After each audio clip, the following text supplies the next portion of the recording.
Fala pessoal, estamos começando aqui mais uma edição do Francamente Cripto. Hoje também a gente vai falar de projeto e também tem convidado especial aqui. Não satisfeitos em trazer um convidado, a gente trouxe dois, mas antes a gente precisa, óbvio, aí, das boas-vindas ao meu co-host aqui, que quase uma participação internacional aí do Rio de Janeiro, sempre gosto de falar isso aqui. Muito bem-vindo, Rony, tudo certo com você? Fala André, fala galera, boa tarde, tudo certo sim, calor aqui, mas vamos que vamos. Quero ver que projeto é esse aí. Boa, maravilha. Hoje a gente vai falar sobre um projeto chamado Ribus, que recentemente foi listado aqui no mercado Bitcoin. E para bater esse papo comigo, eu trouxe aqui essas duas feras aqui. Do meu lado esquerdo tem o Bruno Faria, que é COO, e do meu lado direito aqui tem o Daniel Carius, que é CVO da Ribus. Muito bem-vindo, pessoal. Vou passar aqui para não jogar e vocês entrarem na disputa de quem vai falar primeiro. Vou passar a primeira palavra para o Bruno Faria aqui. Se apresente aí, dê um alô para o pessoal. Fala pessoal, um prazer falar aí com vocês todos. E nosso intuito aqui é não só falar da Ribus, mas também trazer um pouco de conteúdo de qualidade sobre tokenização, como que o mercado imobiliário está envolvido nisso e o que a gente vê pela frente aí. Maravilha. Belíssimo pitch aí, já me apeteceu aqui para saber o que é esse conteúdo hoje. E você, Daniel, antes de passar a pergunta, você já querendo jogar a pergunta logo de cara, né? Me conta um pouco da sua trajetória até chegar na Ribus. Bom, vou falar um pouco sobre mim então. Eu sou Daniel Carius, sou natural de Resende, aí, estado do Rio de Janeiro. Olha aí, ó. A sede da Ribus fica aí no Rio, inclusive, meu amigo. Então já faço o convite para você conhecer. Eu tenho 28 anos, sou pai de 2 filhos, tô noivo, vou casar ano que vem. Então já deixar aí claro aí pro pessoal aí. Se tiver afim, não tem, já foi. Isso aqui ele anotou no caderninho.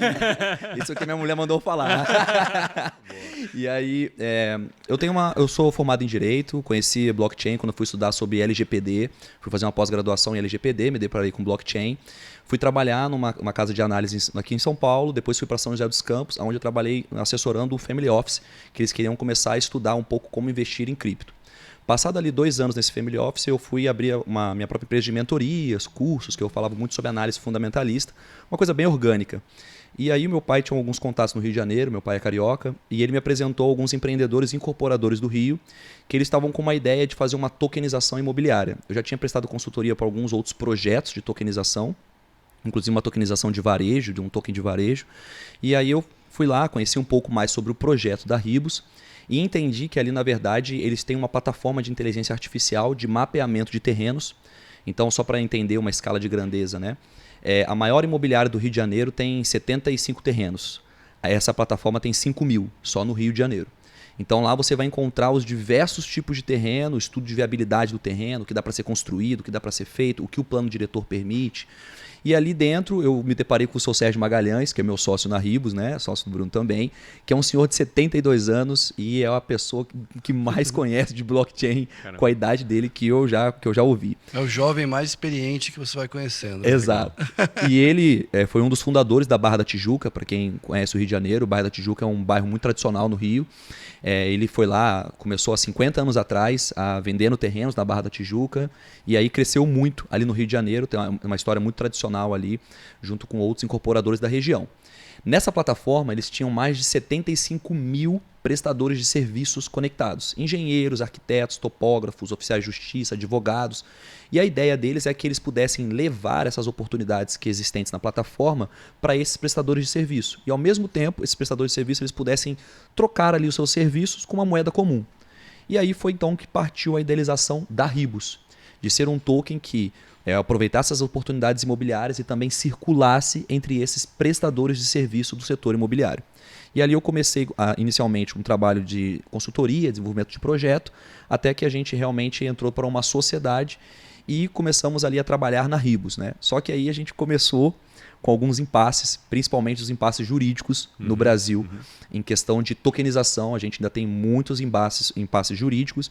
Foi aí que a gente optou pelo caminho do token de utilidade, ao invés de uma securitização ou algo do gênero, que você ainda não tem um amparo legal aqui no Brasil para você fazer um ativo securitizado, imobiliário principalmente.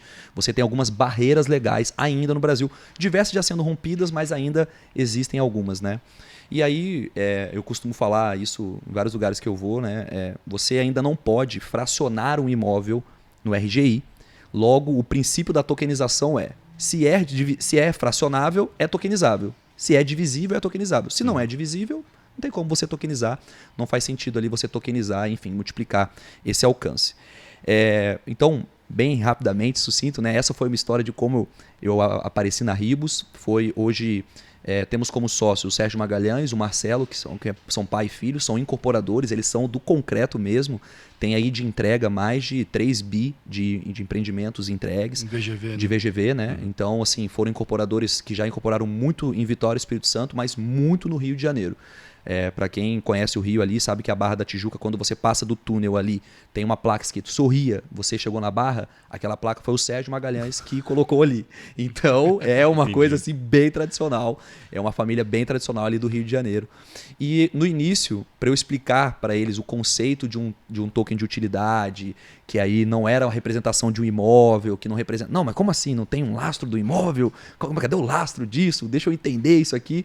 Foi um desafio muito grande e eu acho que até é um desafio explicar aqui para vocês também, contextualizar, né, em que consiste o projeto da Ribus.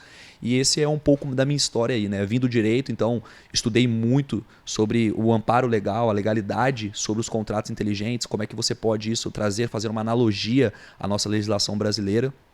E aí a gente começou a incorporar o time para realmente desenvolver o projeto. Foi quando a gente começou a desenhar ali um pouco sobre a economia, como ia funcionar e qual era o nosso amparo legal.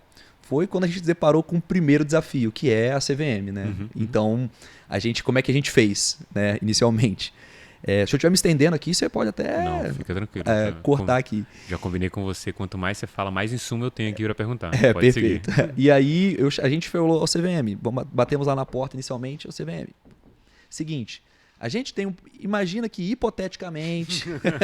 um amigo meu, um primo de um amigo, hipoteticamente, CVM, não sou eu, quer trabalhar com um projeto, o projeto ele consiste nesse formato. E explicamos todo o formato do projeto da Ribus.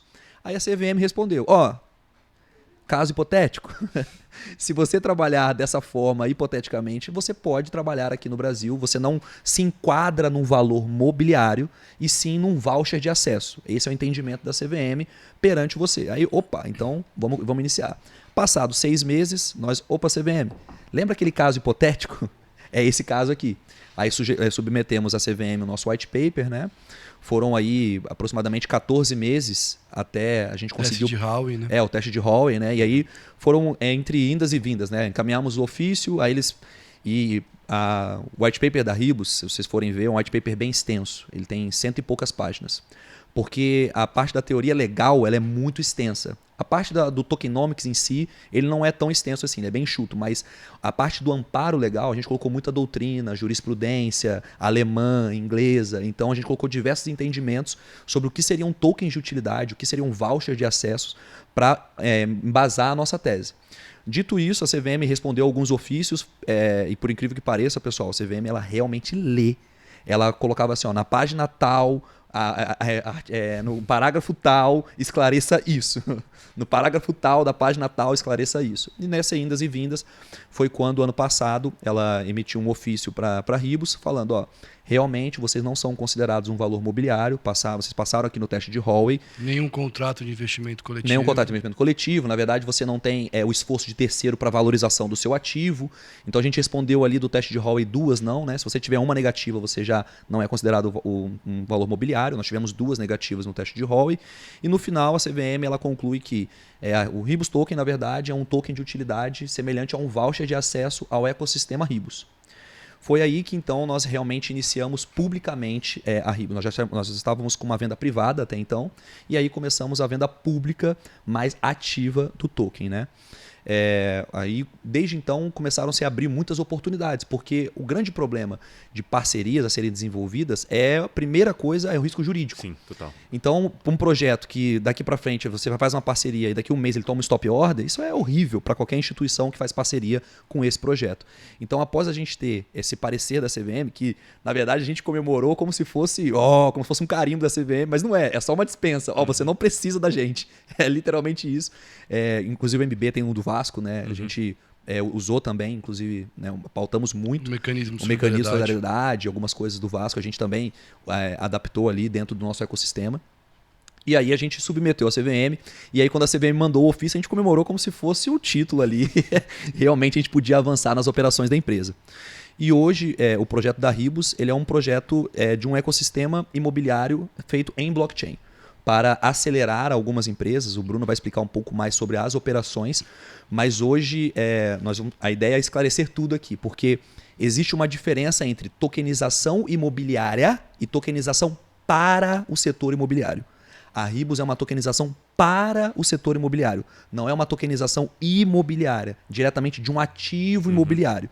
Então as pessoas elas confundem quando elas vão conhecer o projeto da Ribus. Então eu estou comprando um pedaço de um prédio lá na Barra da Tijuca. Não. Inclusive o nosso amigo co-host aí, se você passar lá na praia do PP, na Barra, tem um empreendimento que a Ribus está investindo ali em frente ao mar, no posto do PP mesmo, em frente ao mar, em frente à praia. Tem um empreendimento que nós estamos fazendo investimento lá. E a pessoa que está comprando token Ribus, ela não tem um pedaço daquele empreendimento. A Ribus ela é uma tokenização para o setor imobiliário, para levar soluções para o setor imobiliário, inclusive para incorporadores. Enfim, a gente trabalha com diversas áreas, a gente vai explanar aqui, mas é uma tokenização para o setor imobiliário, trazendo uma maior capilaridade, uma maior democracia para o setor imobiliário, tanto de acesso para o cliente final, quanto para o incorporador pequeno e médio. Que o crédito para esses incorporadores é muito difícil. Eles conseguirem realmente... Isso acaba atrapalhando muito o desenvolvimento do setor imobiliário no Brasil. Porque você tem ali só os grandes players dominando e você tem pequenos e médios incorporadores não tendo acesso a crédito. Então a Ribus ela atende também esses pequenos e médios incorporadores, levando a democracia para esse setor, fora o cliente final, que ele pode estar fazendo a aquisição de um token que é muito desburocratizado, que ainda participa de rentabilidades de empreendimentos também. Mas agora eu vou passar um pouco a palavra para o meu amigo Bruno, que eu acho que eu já até me estendi demais aqui. Antes de perguntar como você conheceu o Daniel e também como que você começou a trabalhar na Ribus, só um comentário bem à parte, assim, que toda vez que a gente traz um convidado que tem alguma ligação com o Rio, o Rony dá esse sorrisinho bem ali, ó, que ele tá dando aqui. O outro sorrisinho que ele dá é quando tem alguma coisa a ver com Ethereum, que alguém falou muito bem. E pelo que eu vejo aqui, são ERC20, então ele tá feliz aqui justamente por isso aí, né, Rony? Não, vou lá no PP agora pra ver quero ver se é verdade isso. É isso aí, tem que ir lá, pô, tem que ir lá. Boa. E na Tijuca também, lá perto do Maracanã, a gente também tem outro lá. Maravilha, agora eu vou passar a palavra a você, Bruno. E aí, Bruno, como que você chegou na Ribus? Qual a sua trajetória aí? Como você conheceu o cripto? Bom, são várias perguntas, né, André? De novo, né? O Daniel aqui já se estendeu, falou um monte de coisa. Também quero que você fale muito aqui, ó. Já anotei bastante coisa, vamos passar 3 horas conversando aqui. Vamos lá, então. Bom, meu nome é Bruno Faria. Também quero casar um dia, assim como ele. Que fique registrado isso aqui, tá, André? Quero casar um dia. Vamos ver se ela vai querer. E eu tenho um pouco diferente do Daniel, eu tenho um filho adolescente, André. Então... O Bruno tem um filho da idade dele. Adolescente, pô, o cara é novo também. E aí o desafio é um pouco maior, mais que cripto, acredite. Imagina, adolescente. E, cara, eu comecei, eu sou formado em contabilidade. Eu fui de São José dos Campos para São Paulo para estudar e tal. E trabalhei numa corretora como estagiário, depois fui para trabalhar como auditoria naquele grupo das Big Four, uma delas, né? A base da minha carreira foi aí. Saí como gerente, experiente, tive chance de ter oportunidade internacional muito legal. E a área que eu atendia era sempre banco e fundo de investimento. Então, você tem, né, a sub-área dentro da empresa, porque existe uma normatização, né, nas consultorias e auditorias para você estudar. Então, a minha área sempre era banco de investimento, fundos private equity, fundo imobiliário, venture capital. E eu saí de lá em 2016. Então, como eu já tinha tido experiência com muitos outros lugares fora do Brasil, já era comum para mim venture capital, negócio de tecnologia, investimento, valuation, essa pegada toda. E eu queria vender, cara. Uma hora você vira manager e tal, você quer vender os projetos, né? E na minha área lá era um pouco difícil, porque os contratos são globais, né? Então você atende o Rabobank, o ING, a Caixa, o Banco do Brasil, e os fundos que você, Carlyle, tá, esses caras grandes, também são contratos globais. Então não tinha tanta necessidade comercial. Aí eu saí da água para o vinho e fui montar um escritório de assessoria de investimento. com alguns amigos, né? Pô, lá eu morava próximo da PUC, todo mundo do interior, então a gente se juntou e falou, cara, vamos... Outros caras de outros bancos de investimento moravam comigo, a gente abriu uma assessoria em que com 10 meses, a gente foi para XP, depois Genial e tal. Com 10 meses eu tinha um cliente que ele queria abrir um escritório de finanças corporativas, M&A de médias empresas, falou, cara, faz um trabalho mais completo aqui, vamos montar um escritório de finanças corporativas para você me ajudar a comprar algumas empresas. E aí, aí ele trouxe outros sócios e tal, ficava ali na Vila Olímpia, e nesse contexto eu comecei a realmente entender a dificuldade das médias empresas, porque até então eu só estava vamos dizer, no alto nível corporativo, capital aberto e tal. E nesse contexto todo, como eu era assessor de investimento ainda, sempre vinha uma pessoa falar de Bitcoin para mim. Estou falando de 2016, 2017. Né? Nem ETH nem estava ainda no rolê. E, cara, eu tive que começar a entender, né, como é que isso fazia parte, até como eu era contador, o cara veio, como é que eu registro imposto de renda e tal. Eu falei, cara, na PUC a gente nem sabe o que é imposto de renda, a gente olha IFRS, né, na auditoria também e tal. Eu tenho um contador para fazer o meu. Então, mas esses desafios aconteciam, né? Então eu peguei bastante essa parte de como registrar. E, cara, comprei um Bitcoinzinho ali, sentei em cima para ver, porque a gente até fala, né, muito pro Daniel, quando uma pessoa quer investir com você, né, ela tem que pôr alguma coisinha, né? Um skin in the game, não só no suor, mas no bolso também, né? Então, para poder oferecer os investimentos e também ali para fazer um allocation para o cliente e eventualmente dar uma rentabilidade melhor ali no processo de M&A de médias, que demora, eu comecei a estudar essas alocações diferentes, alternativas na época ainda, né? E bom, aí nesse meio tempo veio corretora de exchange para a gente analisar, veio custodiante, cara, veio uma porrada de negócio. E eu comecei a ver que, pô, cara, de cada 10, assim, tinha, sei lá, 5 pessoas que manjavam e 5 que queriam só gerar FOMO. Né? E eu comecei a ver uma oportunidade no mercado, mas não sabia como fazer, né? Falei, cara, não sei nem por onde começar. Aquela enxurrada de informação que o mercado de cripto tem, a velocidade é muito impressionante até. E, pô, a gente lendo ali, para mim só tinha Cointelegraph, que, pô, dava para dar uma credibilidade, não era do mercado, então não era muito deep dive na procura disso. E comecei a perceber lá, André, que, pô, o processo de marketing, vendas, tecnologia era muito... Não era nem ruim, não existia. O comercial era eu vou falar São Paulo e Corinthians porque eu sou São Paulino, né? Para não falar Palmeiras e Corinthians. O comercial era São Paulo, o marketing era Corinthians. E aí eu falei, cara, né? E aí assim, como eu já tinha participado desse processo de entender as venture capitals, as techs e tal, esse processo de growth, que é chamado, né? Ele é aplicado ali com a interface entre o marketing, vendas e tecnologia. E, cara, a gente fez algumas transações, colocamos um dinheirinho no bolso. Aí eu, fui para um amigo em São José e falei, cara, vamos abrir uma assessoria de marketing e tecnologia, porque eu acho que isso é um espaço muito grande, né? O meu cliente da época já tinha alocado todo o investimento, já tinha colocado lá os business partners para poder fazer o trabalho. Eu peguei a minha parte, cara, e falei para ele, vou investir aqui em marketing e tecnologia, se quiser daqui 1, 2 anos investir, porque agora eu vou começar aqui a rodar MVP, tamo aí. Ele, beleza, faz lá e me chama. E a gente fez, né? Eu, Luiz e o Pedro, o Daniel conhece. O Pedro estava na Intuit, que é uma empresa lá do Vale do Silício, dona da QuickBooks e tal. A gente chamou ele, né, para ser sócio. E através da Abaré, eu conheci o Daniel. Acho que mais ou menos 2018, 2019. A gente ficava no mesmo prédio, né? Hoje é onde é o prédio da Ribos, em São José dos Campos. A gente mora lá, né? E eu moro metade lá, metade de São Paulo. 1/3 lá, 1/3 São Paulo, 1/3 Rio de Janeiro. É isso aí.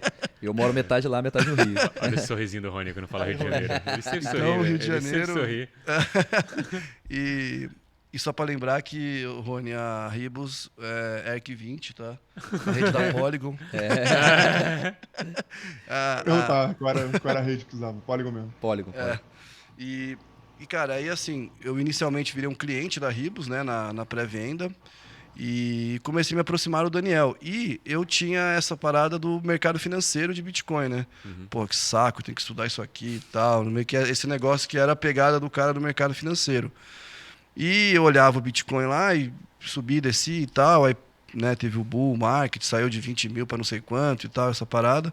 Que eu não me ligava. Aí o Daniel virou e falou, cara, ó, tem estratégia, tem tal, não é bem assim, não seja um cara, né, inflexível, entenda. Aí nessa época, pô, já tinha o ETH e, pô, essas todas que estão aí.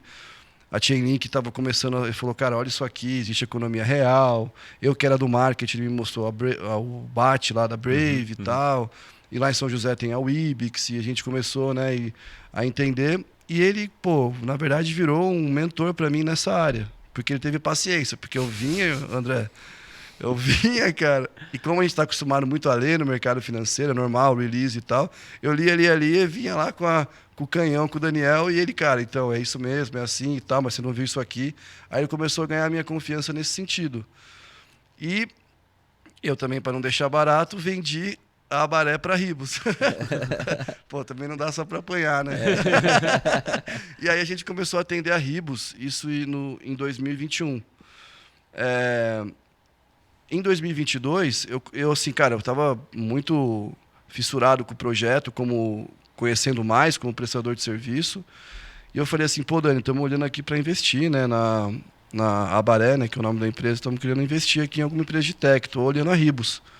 Cara, você consegue abrir os números e tal, e a gente rodar aí a DU e entender um pouco mais? Ele, pô, claro.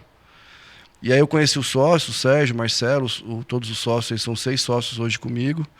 E, cara, achei muito bom e sempre é bom lembrar, né, o aspecto do Daniel falou da CVM ou do legalidade, né?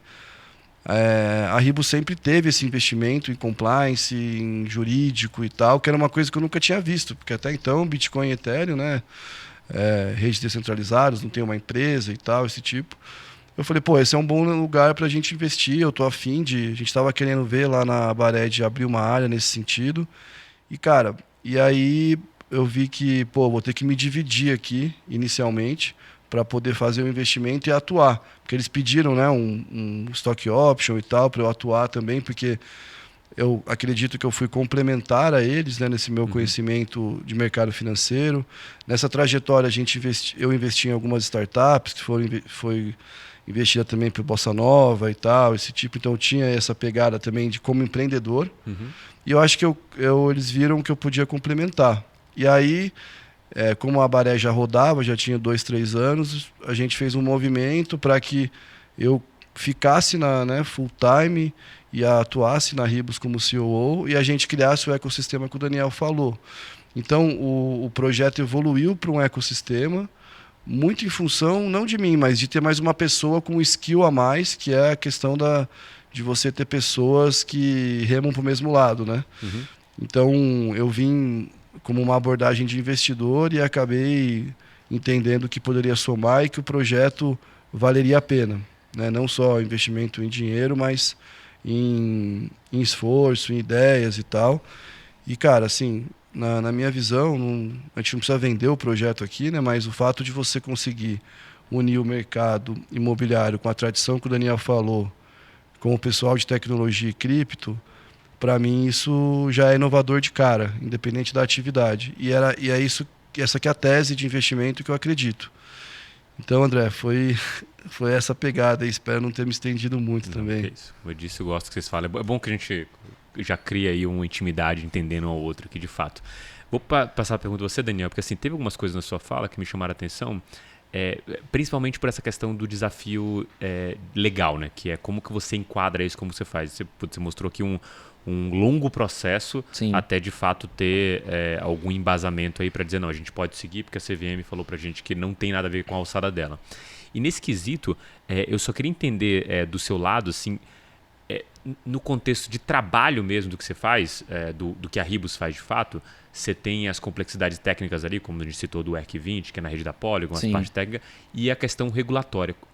qual é a divisão aqui de tempo e de esforço para ter? Aqui é um Pareto, é 80% regulatório e 20% tecnologia? Como é que é para você esse dia a dia disso? Inicialmente foi Ótima pergunta. Ótima pergunta. Mas inicialmente foi exatamente isso, 80-20. 80% regulatório, 20% tecnológico. Depois então, que assim, a gente não contrata um cara que sabe blockchain, a gente contrata um cara que é advogado, é isso? Inicialmente. Beleza. Inicialmente é isso. E aí, depois que a gente realmente... tivemos amparo legal... Teve que ser os dois, né? Teve que ser os dois. O Caião ali é os dois. Né? O Caio Sanas, que é o nosso jurídico, ele é os dois. E aí, Legal. eu tenho um conhecimento difícil. Inclusive é referência em escreveu livros, né, sobre futuro dos contratos. Então, livros que realmente hoje são estudados, até referenciados como referência para concursos. Que hoje algumas coisas estão cobrando, alguns concursos estão cobrando esse conhecimento em blockchain e tal. E o livro dele é um dos indicados na coletânea ali para você poder estudar. Ele é o nosso compliance officer, inclusive hoje. Mas inicialmente a gente fez isso, a gente fez uma separação 80-20 mais regulatória, depois cripto. Depois que a gente realmente montou o aspecto legal, aí a gente mudou muito, aí foi um conceito mais tecnológico e um pouco menos legal, porque a gente já tinha feito um amparo legal. Mas inicialmente estrutura o modelo de negócio. Esse modelo de negócio, ele é legalmente falando, ele está legal? Sim. Então a gente agora qual tecnologia a gente vai usar para escalar? A gente quer transações, a gente quer que o token transacione. Então você não pode escolher uma rede com um FII muito alto. Por mais que ela pode rodar dentro de uma plataforma, você vai com um FII muito alto, não vai valer a pena. E na época que a gente estava desenvolvendo a Ribus, foi na época que a Ethereum estava com aqueles FIIs surreais, entendeu? E aí hoje, né, tá até, enfim, você vai a $4, $5, mas naquela época era coisa de $20, uma coisa aí incabível, né? E a gente, até no início, a gente começou a pensar em mintar na BNB Chain, só que como a gente tem um projeto linkado de multipropriedades com NFTs, a gente não conseguiria, na época, listar os NFTs na OpenSea, porque ela não tinha operabilidade com a rede da Binance. Sim. Então a gente foi para Polygon literalmente porque a gente tem essa pegada dos NFTs ligados à multipropriedade, time sharing, né? Que é um projeto nosso interno também lá da Ribus, dentro do ecossistema. Então a gente já foi para esse lado, mas inicialmente foi bem assim, um modelo legal. Encaixa esse modelo, é legal? A gente pode escalar, pode fazer oferta pública? Como vai ser feita essa oferta pública? Através de tokens? Entendi. Então deixa eu ver um amparo legal disso. E aí a gente começou a realmente, depois de ter esse amparo legal, a focar no desenvolvimento da tecnologia em si. Legal. O Rony tem uma perguntinha ali, direto do Rio. Claro.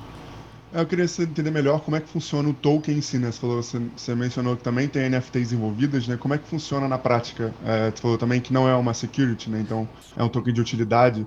Dá uma palhinha aí do tokenomics aí, que eu comprando o token da Ribus, o que eu ganho, o que eu tenho direito a fazer, o que eu estou financiando. Perfeito. Como é que funciona isso? Perfeito. Quer responder? Quer que eu responda? Pode ser. Acho que vale o teste, né, Dani? Seguinte. Entendi. Ele vai explicar. Boa, não, essa é boa, pô. Mas ele vai vamos se lá. ferrar que eu já tô no 17º podcast. Já Esse já tá treinado, entendi. O primeiro talvez seja ruim, esse aqui vai ser bom. Vamos lá. Não, o primeiro foi bom também. Mas não, peraí, mas não tem como ser melhor que o quinto.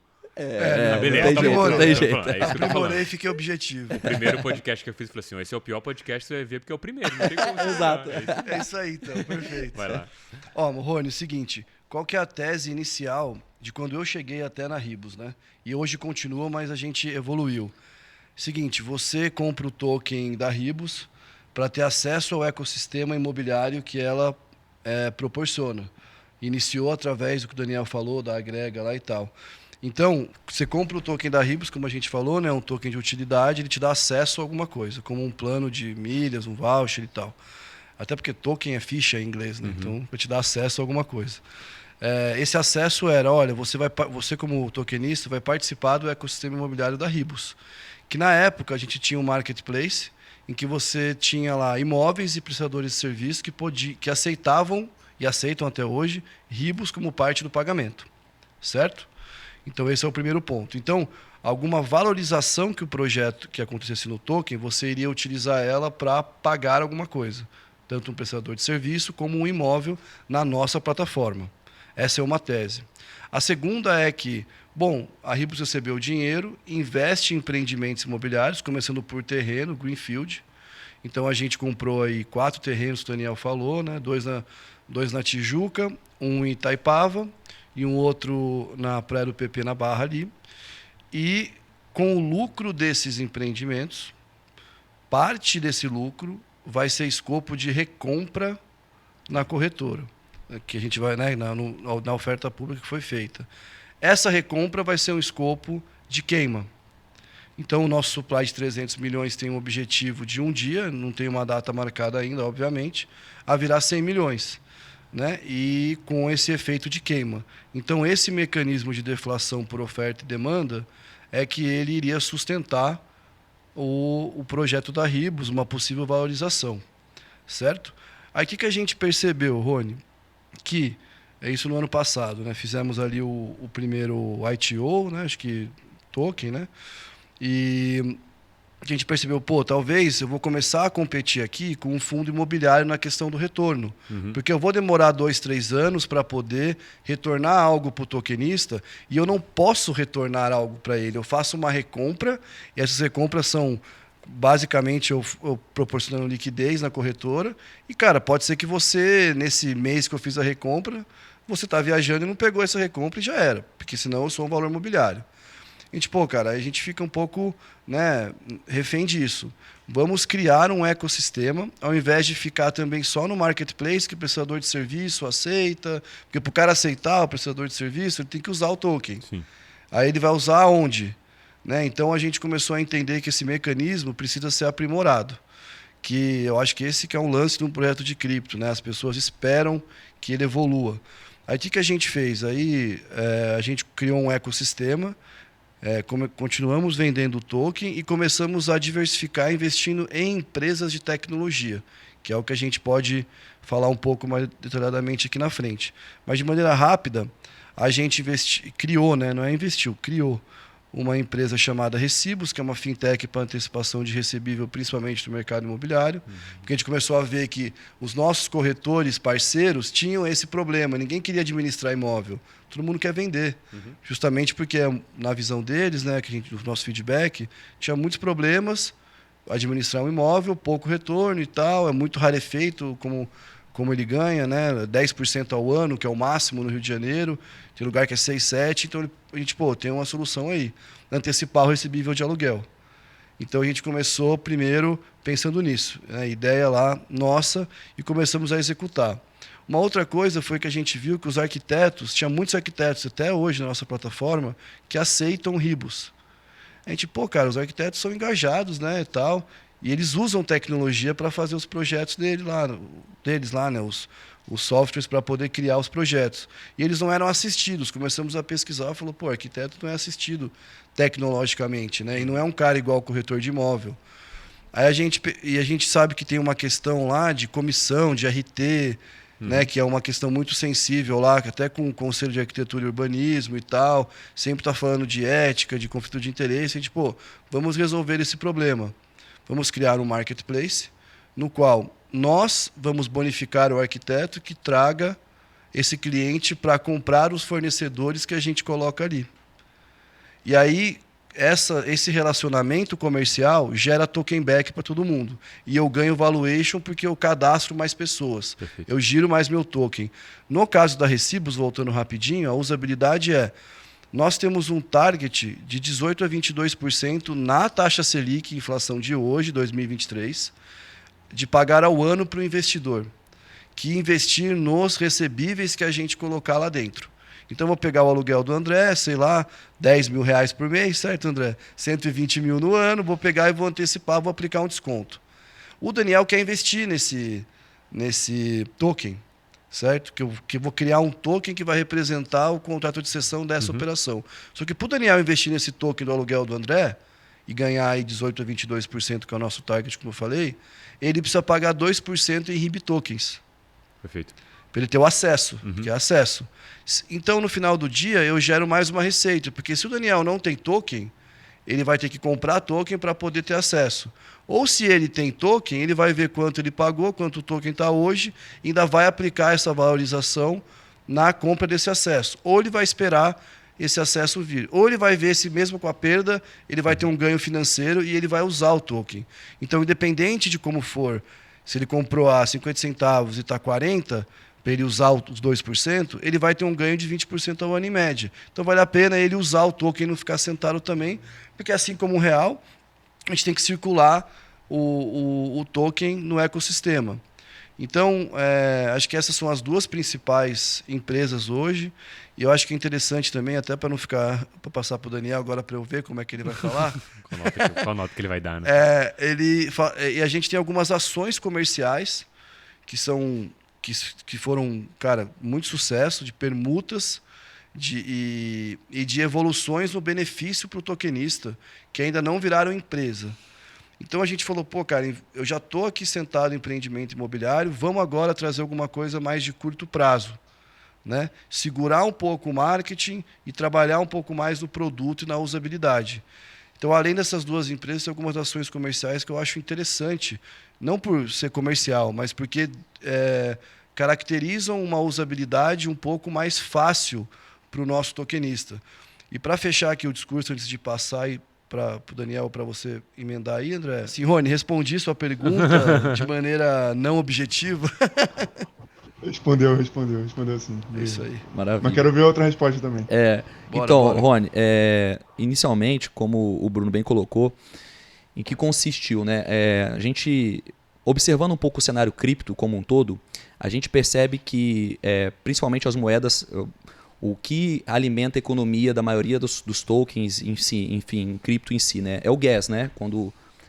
Então, o nosso modelo é mais parecido com o modelo da BNB. Né? Então, tem uma oferição de lucro ali por parte da Binance e ela destina aquelas compras trimestrais, a qual ela faz aquela queima naquela. Então, o modelo inicial é esse. Então, qual que era o modelo inicial da Ribus, né? E ainda se perpetua? Era investimentos em empreendimentos imobiliários, parte do lucro destinado à recompra, como o Bruno bem colocou, só que isso a gente percebeu que demoraria muito tempo para acontecer. Então a pessoa ela prefere, cara, eu não comprei uma cota de um fundo imobiliário. Eu não quero esperar ao mesmo tempo que o fundo. Eu comprei um criptoativo. É algo mais ágil para a evolução. E aí a gente percebeu então que a gente precisava dar um pouco mais de usabilidade e giro para o token. Com isso a gente começou então a criação dessas empresas, como o Bruno bem colocou. Uma das empresas que ele falou é a Benefícios. Então que você tem benefícios por holdar o token. Não necessariamente que você vai pagar com o token para aquele profissional. Você tem ali 10 mil tokens, você tem acesso a 5% de desconto em alguns estabelecimentos. Você tem 20 mil tokens, você tem 10% de desconto em outros estabelecimentos. Mas muito nichado no mercado imobiliário. Porque hoje você tem clubes de benefícios dos mais diversos possíveis, que você tem muito focado no varejo. E aqui a gente está fazendo uma segmentação, focando em profissionais do setor imobiliário e também prestadores de serviços e também vendedores de bens, de insumos do setor imobiliário. Você pode ali dentro pagar com o token? Também, como o Bruno bem colocou. Você comprou o token a 50, tá a 70 e o cara aceita 20% em token, você diminuiu o seu custo da sua obra. Você vai construir uma casa, você tem um orçamento de 50 mil e ele aceita 50% em token, 25 mil. Você pagou no token 50, ele está R$1, você diminuiu 50% do custo da sua obra. Ali dentro existem profissionais, hoje a gente está com mais de 150 profissionais cadastrados nessa plataforma, né, dentro do nosso ecossistema, e empresas também. Então a ideia é que a pessoa, ao adquirir token, quanto mais token ela tem, mais holder ela é, mais benefícios ela destrava, e ela pode usar o token também como pagamento. E ela vai usar quando? Quando ela estiver no lucro, né? Porque senão não faz. Ou, enfim, se ela estiver no prejuízo também, quiser realizar, ela pode ali realizar. Mas qual é a ideia do fomento? O Bruno colocou aqui essa empresa de antecipação, a outra do marketplace. Por exemplo, o lojista que ele entra no marketplace. Como que o marketplace sobrevive? De taxa de intermediação. Como que o lojista ele diminui essa taxa de intermediação? Aceitando Ribus nos produtos. Então ele dá desconto para quem compra algumas categorias de produtos pagando com Ribus. Com isso ele diminui a taxa do market que ele tem que pagar para o marketplace. Então é uma forma dele amortizar. Fora isso, essas empresas, tanto a Recibos quanto a House, são empresas que elas geram renda, tem um fator gerador de renda ali. O marketplace na intermediação e a Recibos também na intermediação. Esse fator gerador de lucro ele também vai para alimento e fomento da liquidez nas exchanges. Então, além da própria usabilidade do token, porque a pessoa pode comprar produtos com descontos para o lojista ele amortizar a taxa dele do marketplace, ele ainda tem uma geração de lucro que fomenta a liquidez. E a Benefícios, que é essa plataforma que o Bruno colocou, ela é uma... Não falei da Benefícios, não. Ele só comentou que era o marketplace, agora a gente mudou para Benefícios. A Benefícios, ela é literalmente um clube de benefícios no setor imobiliário. Nós estamos fazendo parcerias com outros clubes que também vamos expandir para outras coisas, mas o foco inicial é realmente gerar benefícios para pessoas do setor imobiliário, tanto prestadores de serviço quanto empresas, vendedores de material de construção, enfim, dos mais variados possíveis. Além disso, a gente tem a Consignatos, Rony, que é bem interessante Dani, também.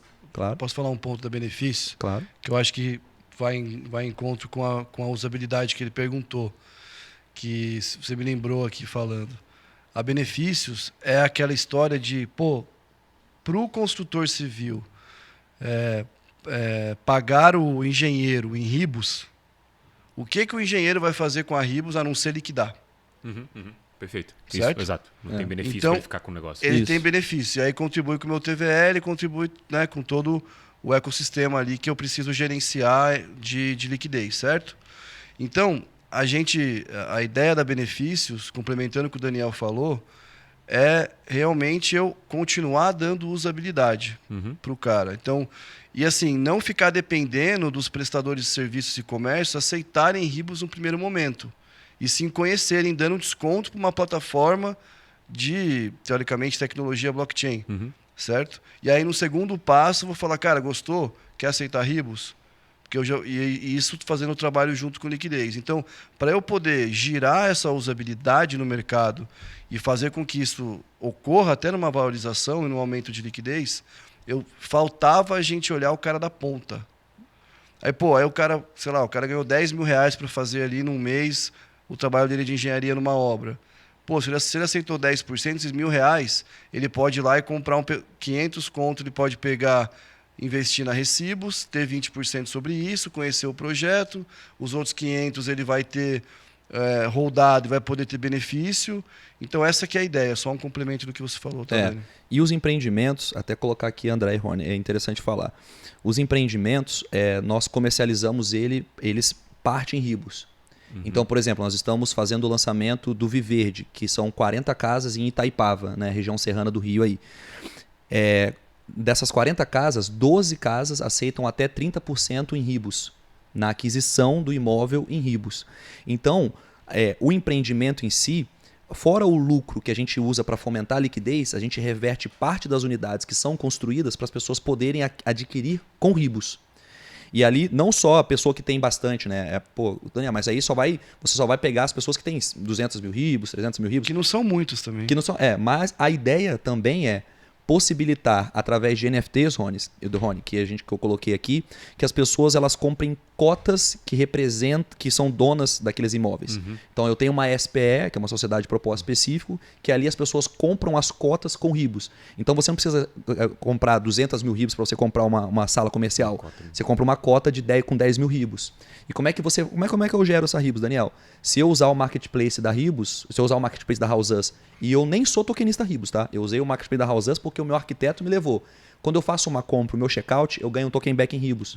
Aumenta a base. Incentivo o cara e aumenta a base. Então, às vezes, eu nem sou um tokenista que realmente comprei propriamente dito, mas eu ainda ganhei Ribos. Então, algumas ações eu ainda aumento a minha capacidade de token e eu posso trocar esses tokens por unidades de imóveis, enfim. Essa é uma outra vertente. E a Consignatos, ela é uma operação, como o bem colocou, feita para o pequeno e médio incorporador. O pequeno e médio incorporador, ele pega as ribos, fica com elas em consignado, as vende, o recurso angariado através da venda das ribos vai direcionado para o empreendimento dele e no final não é cobrado juros que nem o banco faz ao longo da obra. No final ele faz uma divisão de lucro. Mas o banco, como é que o banco faz? Normalmente, cara, você vai ter que pagar, você vende as unidades e me paga o que eu emprestei. Aqui não, aqui ainda, se ele construiu lá 200 unidades, 40 é o lucro dele. Ele divide 20 para as pessoas que têm token poderem comprar. Não necessariamente ele precisa vender a unidade para fomentar a liquidez. Ele pode reverter isso em uso, que a pessoa possa fazer a aquisição do token com uso. E aí as pessoas deixam ali os tokens dentro daquele pool, que é para fomentar aquele empreendimento. Então elas deixam ali dentro para poder realmente gerar benefícios que aquele empreendimento vai gerar. Não só isso, elas podem comprar contrato de cessão de aluguel. Cara, eu vou comprar agora aqui, eu vou investir 100 mil reais, que vai me gerar uma sala, que depois vai gerar uma renda de aluguel dessa sala. Então você também pode comprar isso com token.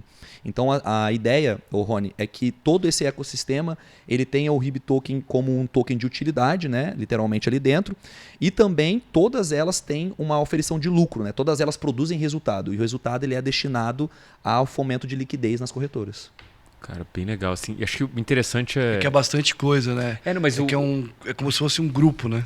E o Economics faz bastante sentido na minha cabeça, porque esse que é um problema, né? Primeiro, acho que vocês identificaram bem, que é tipo, eu vou esperar 2 anos para ver o retorno disso aqui, eu preciso ter uma utilidade. E o outro é exatamente esse. Acho que alguns projetos, até no Brasil mesmo, se perdem um pouco nessa ideia de que eu vou criar um dinheiro para esse ecossistema aqui que a gente criou, e as pessoas vão segurar o dinheiro como elas seguram um real. Tipo, se não tiver o sentido, não faz, né? É isso aí. Perdem um pouco nisso. Se você não tiver um incentivo pro cara ter um desconto, pro cara usar aquilo de alguma coisa, ele não vai segurar aquele negócio de fato, né? Acho que essa sacada aqui muda bastante o jogo do projeto da Ribus. O lance também, André, pô, Rony, todo mundo, cara, não vou esperar a adoção vir do mercado. Entendeu? Eu vou fazer o mercado, pô. Eu acho que isso, até na teoria de empresa de tecnologia, cara, faz o mercado, vai colocando, põe sua pele no jogo, que as pessoas vêm. Eu acho que o jeito mais difícil é o mais rápido, no final do dia, para esse exemplo, né? Então, assim, o propósito dessas ações é esse. Legal. Cara, a gente conversou bastante no começo sobre questão regulatória, e você contou, óbvio, a história da CVM e tudo mais. Eu queria pegar a sua opinião sobre o nosso regulador local. Óbvio que ele não vai falar mal, né? Mas até porque não tem como, cara. O regulador, então não tem como, é isso, né? O regulador tá muito bem, pô. Oi? O regulador aqui local é muito bom. Muito bom, muito bom. A CVM hoje, ela é dos órgãos reguladores internacionais, é o mais crypto-friendly. Tirando Suíça, tirando Estônia, que aí que é coisas à parte, né? Que é uma população minúscula, então é muito mais fácil de você fazer qualquer tipo de implementação ali dentro. Mas hoje a CVM, assim, de órgão fiscalizador, regulamentador, também sem dúvida é o mais crypto-friendly que tem. Porque eles entendem, tem uma base muito forte lá dentro, que realmente eles analisam o white paper. Ano passado, a gente tiveram quase 6 empresas que tomaram stop order por parte da CVM de tokenização imobiliária. Fora N outras que eu não sei, entendeu? No meu mercado eu acabo estudando um pouco mais, mas deve ter tido outras também. Cara, e muito complicado. Mas você vê que se você tiver uma comprovação, pô, você tem um projeto legal, cara, Sandbox vai abrir de novo. Você cadastra lá. Põe a QR agora, a Vortex. A Vortex agora, pô, conseguiu a QR também. Então, todas elas passaram ali pelo sandbox regulatório. Então, se você tem um projeto que você julga inovador, vai abrir sandbox de novo. Coloca ali, se cadastra. Hoje a CVM, o pessoal fala, demora muito um processo. Cara, não é. Se você manda o ofício para o local certo, que é umas coisas básicas assim, que são banais, que você tem que falar. Eu falo, cara, o óbvio precisa ser dito. Mas se você manda para o local certo, o endereçamento certo, a consulta da forma certa, ela tem uma atividade bem célere. Eu acho que ela está incentivando muito realmente o setor cripto no Brasil, né? A gente está vendo agora aí o real digital, né? E que na verdade é um real tokenizado. Então vai muito de encontro. O Banco Central também está com ações interessantes, né? Muito interessantes, muito crypto-friendly também. E hoje, um projeto cripto que não quer andar junto ao órgão regulador, eu não consigo entender o porquê. Porque é mais fácil ele fazer isso do que ele tentar consertar depois, entendeu? Não tem como você trazer investidores Perfeito, isso é uma boa. Qualificados, né? Qualificados e não qualificados. Porque você precisa de base, você precisa de experimentação. Todos esses projetos aí, o Rony, que você falou, cara, a gente roda NPS com a nossa base. Então, como que roda o NPS com a base do Brasil? Cara, você tem que estar regulado, senão a base vai falar, eu não vou entrar, é uma resposta que eu já sei, eu não vou entrar porque, cara, eu não sei se isso é para mim ou não, não tem ninguém, né? Então, como é que você vai oferecer um projeto desse para sua tia, para seu tio e tal? Isso já é até cansativo aí, em várias leituras, né, sobre cripto. Então, assim, de fato, a gente vive na pele, tá, André e Rony? A gente vive na pele o fato de como você se relacionar com o regulador, que não é o nosso regulador, mas com o regulador do mercado de capital, a gente não tem, né? Com o regulador de mercado de capitais, como isso traz pessoas para poder realmente entender mais do projeto. E tem que ser assim, né? Acho que uma das missões lá da CVM é proteger a poupança popular e tal, e eu acho que tá certo, pô. Eu não ofereceria ainda um projeto, pô, super cyberpunk pro meu pai, cara. Ainda. Né? Porque é difícil ter informação, ele tem uma outra cultura e tal, independente do idioma. Então, acho que o regulador, nesse caso, ele contribui até, vamos dizer assim, para você captar, pô. Porque você vai... E de uma maneira ainda granular, que é melhor, né? Você não ficar centralizado com baleias e tal. E mesmo o baleia, quando vem, ele já entende como é que funciona esse processo, porque é diferente do mercado financeiro tradicional. E para você trazer bons profissionais, pô, cara, o mercado financeiro e muitas pessoas deste mercado estão olhando cripto porque a regulação começou a falar um pouco mais, né? Aí você olha, pô, quantas pessoas tem a CVM, quantos projetos eles analisaram. Pô, cara, é surreal. Não é só bom porque é cripto, é bom porque realmente estão olhando coisas que estão atualizadas aí, né? Cara, e põe a cara e você vê ali, né, o regulador sempre na internet, nos canais digitais, falando, colocando. Então, assim, eu acho que é uma evolução muito grande, até mesmo por parte do Banco Central, querendo não só fazer, mas propagar o processo, documentar o processo de evolução. Aí, pô, todo mundo aqui deve ter recebido aquele quadrinho do Brasil em relação aos outros países, que está mais na frente e tal. Então, isso a gente vê na pele, isso não é marketing. Isso realmente ajuda e eu acho que tem que ser dessa maneira, nesse início, pelo menos. Eu falei aquele comecinho brincando, assim, realmente toda notícia que a gente vê, toda conversa que a gente tem aqui é sempre um elogio mesmo para o regulador local, é sempre essa, né? Acho que inclusive tem uma tese da VanDeck que esse ano o Brasil emerge como esse local crypto-friendly reconhecido mundialmente e que eventualmente a gente vai inclusive tokenizar um bonde do Tesouro Direto, né? Essa é a tese deles especificamente. Sensacional. Né? Então acho que é um pouco por aí. O André, falando no bonde, você me lembrou, só um parênteses. E se a gente for fazer comparativo, por exemplo, com a SEC...